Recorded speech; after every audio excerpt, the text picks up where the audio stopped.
Dunia ina nchi takribani 195.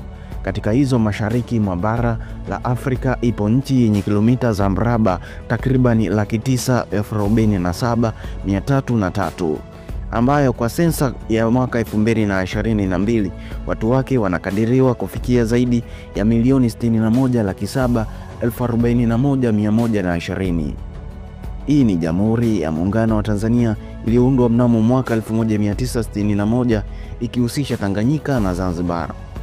Tanzania inapakana na nchi 8 ambazo ni Kenya, Uganda, Rwanda, Burundi, Jamhuri ya Kidemokrasia ya Kongo, Zambia, Malawi pamoja na Msumbiji. +255 ndiyo kodi ya simu nyumbani kwa Waswahili wenyeji wa mlima Kilimanjaro, huku maziwa makuu yote matatu yakiwa yamepita hapa.